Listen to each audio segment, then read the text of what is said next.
The Candace Baldoni stuff, I don't know if you were following that at all. I didn't get into that. I don't get into a lot of the celebrity lore. The only reason why it's interesting to me is that, like Candace has like been positioned in a way on the internet, right? Like, and she existed there and people had her opinions on her and like everybody was stuck. They're like, that's this girl and bad. No. We don't listen to her at all. And she started talking about that Baldoni Blake Lively thing.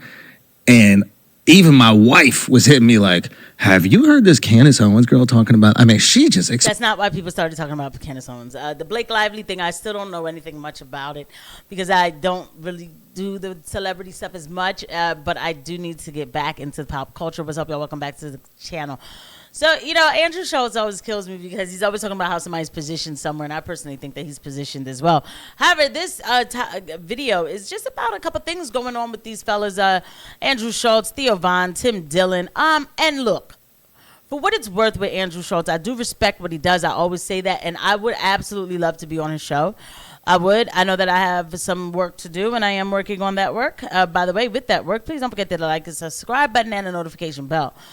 But out of all the podcast bros, I do believe that he's the most disingenuous one. I do. I'm sorry, I do, because I pick up on his subversion. But that's not, well, maybe we'll do a little bit of that. We have Theo Von in the title as well, because the thing is, Theo Von's been catching it. Tim Dillon's been catching it. So let's just go ahead. Without further ado, let's go ahead and get into this video. Suppose the whole thing, like, it's crazy how like social utility frames how people see you.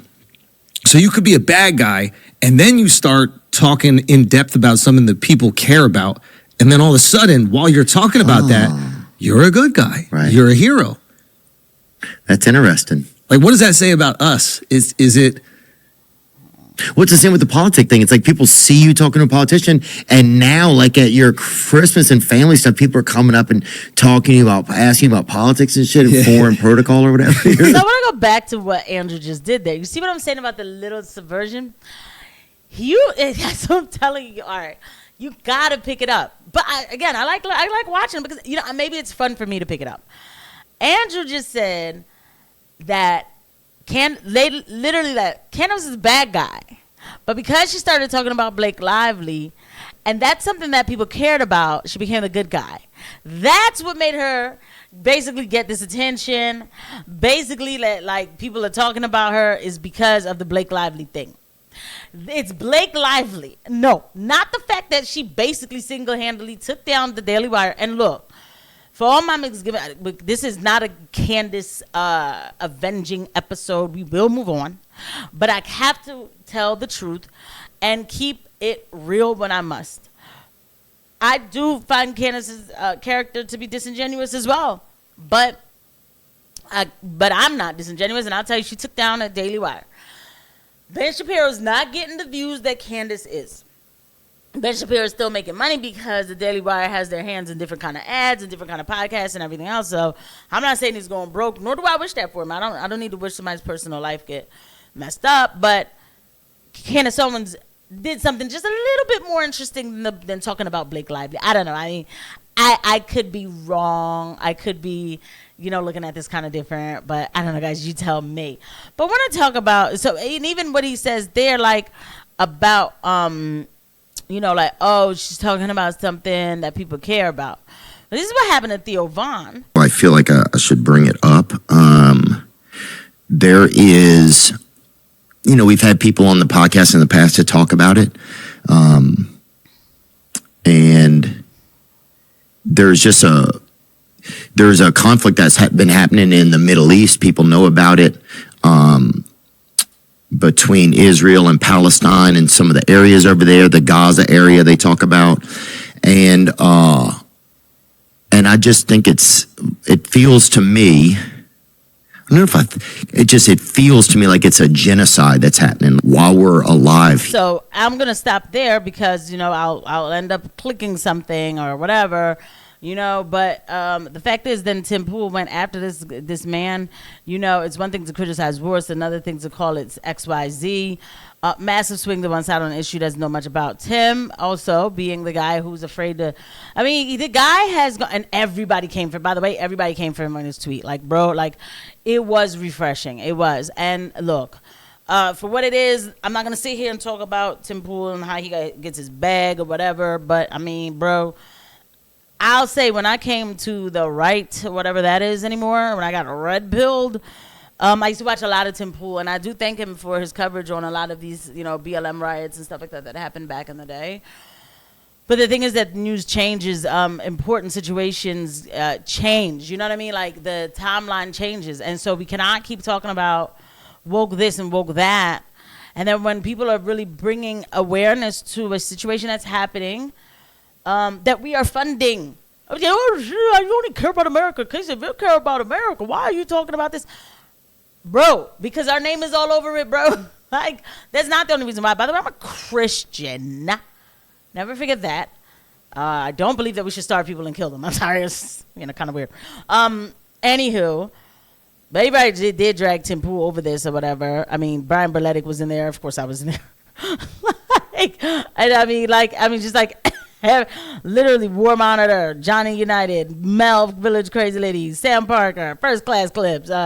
This is my alter ego. No, okay, so like everybody, Index Red, Confounded, literally, like this tweet that Tim did was like the most refreshing thing for me, just because of the comment section was amazing. It was chef's kiss, impeccable. Mwah. But seeing somebody that's as adept as Tim at like navigating that type of journalism, like he's experienced a lot of it. He's probably watched a lot of it. He also knows comedy way better than she knows comedy. That's not her field of expertise.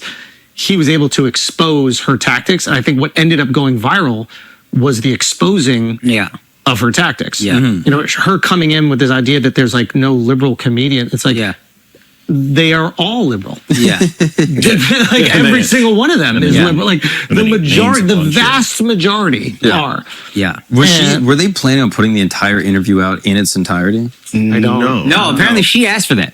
She wanted that, which is a testament to her. Good for her. Too. So they're talking about the part where on Tim Dillon went on to CNN and. Where the lady was trying to tell him that there are no liberal comedians, which is like maybe she did it on purpose. I don't know. I mean, come on, really, in Hollywood type stuff, of course there's liberal comedians. Like, what do you say? Anywho, so they're talking about that, and he did do good with that. And look, Andrew Schulz is, kind of, this is the most fence-sitting kind of guy, to be honest, but whatever, right? So he gets that right. But again, when you go back to a discussion, you'll never hear, I believe, Andrew Schulz sound like this. Israel has exhausted everybody at the State Department. I speak to a lot of people. I'm not saying I know things you don't, but I do. I don't know a lot of things you don't, but I speak to maybe certain people that you don't speak to, who go, everybody is exhausted right now with Israel at the State Department. Most people are exhausted. Everybody's kind of at the end of their rope. They're at the end of their rope. They're going like, hey girl. I mean, you know what it is? It's the friend who just won't stop with the photos. Line up over there. Line up. Everyone line up. It's my day. Hey. And that's what I mean. Like, and look, I get it. Somebody would be like, no, he should explain the logistics of like, no. He's doing it the right way. You know why? This topic, it's funny because this topic is always the one. Oh, you can't help but go there. But no, we must go there, bro. At this very moment, there are negotiations happening with Iran that are being thwarted over and over and over and over again because of this Ben Shapiro's favorite country, right? And if you talk about it, everybody thinks that you're insane. Bro, I'm not trying to go to World War III. I'm sorry, we already did a Persian War, right, in Iraq. I think that I am, taking this to another level or whatever. Guess who else is talking about Theo Von? I enjoy Theo Von as much as the next guy, although I think that his political takes are insanely stupid much of the time. because I just don't think that he focuses on that sort of stuff. And if you don't focus on it, he's not claiming to be an expert. That's fine. But if you're not claiming to be an expert, I'm not going to take your opinions on these matters particularly seriously. I mean, Theo Von's a comedian. That's fine. It's also worth noting Theo Von is 45 years old. Theo Von is 4 years older than I am. Theo Von is like, in the olden days, Theo Von would be closing in on the gold watch and retirement. And he dresses like a skater who's 16 years old, wears his hat backwards, and acts as though he's a refugee from the Stoners Club in junior high. And it's a little weird. Okay. And why? Why are we talking about how Theo Von dresses?